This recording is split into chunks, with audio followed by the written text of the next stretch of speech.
English Grade 10, Semester 1, Exam 2, Listening 1. Look at question 1 on your question paper. You are going to hear a conversation between a brother and sister. But first, you have 30 seconds to study the task. Now listen for the first time. Hi, Jacob.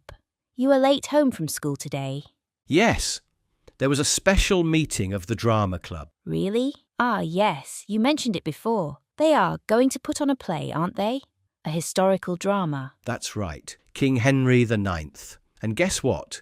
They've chosen me to play the king. Wow, congratulations. The play is in English, isn't it? You'll have to make sure your pronunciation is accurate. Oh, I'm not too worried about that. I'll be well prepared. You mean your English teacher will give you some individual coaching? No, he's much too busy for that. I'm going to teach myself. How will you do that? I've got an English dictionary. If there are any difficult words, I can use it to check how they should be pronounced. Oh, right. But I am a bit worried about remembering all my lines.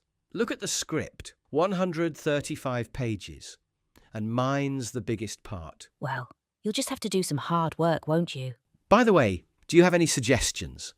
I mean, with your experience of working in a TV studio. Yes, but I don't have to remember my lines. When I read the news, everything's written down on a screen in front of me. Okay, but you must have some tips for me. Well, all right. I think you should say the words out loud as you read them. That'll help you to remember. Right? And practicing at the right time is important too. For example, if you read the lines just before you go to sleep, that also helps. But how can I do that? I'll keep Ahmed awake. Well, find somewhere quiet. But I can't use the living room either. You know Dad likes to stay up late watching films. Well, go into the kitchen then and shut the door so you won't disturb anyone. Okay, I'll try that. By the way, when is the play on? At the end of this month, on the 28th to be exact. So that gives you 3 weeks to prepare. That should be enough time. By the way, I hope you'll be able to come. Of course I will. I wouldn't miss it for the world. Anyway, you'd better start practicing. I don't feel like it right now. I think I'll just check my emails. I'll look at the script tonight, just like you said. That is the end of question 1. English Grade 10, Semester 1, Exam 2, Listening 2.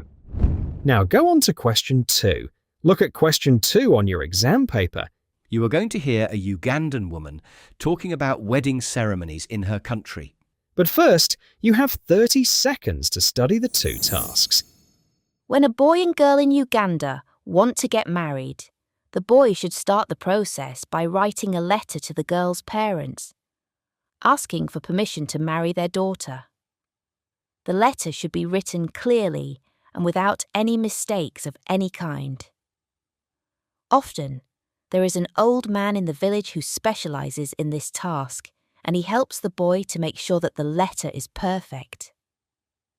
Then the boy gives the letter to one of the girl's aunts, who will take it to her parents. The girl's father must then write a reply within 2 weeks. During this time, he will gather information about the boy, his income, his character, and so on.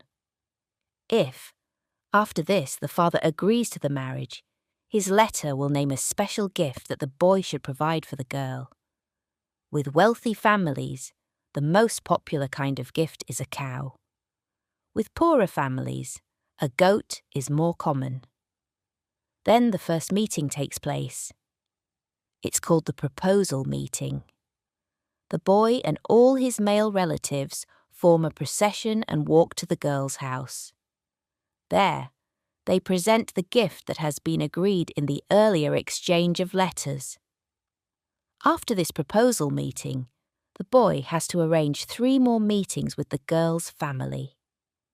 The whole process takes about 6 months. At one of these meetings, he invites the girl's family to come to his house and meet his family. He also shows them where their daughter is going to live after the marriage. Finally, the wedding ceremony takes place at the boy's house. All the men in both families dress up in their kanzi, a traditional uniform worn at formal events. There is much singing and dancing, and of course food is served to the guests. Then, in the early evening, the boy's mother goes to the bride's house to fetch her. They walk back together to the boy's house. The mother sings all the way. The girl remains silent. You can listen again to check your answers. Good luck.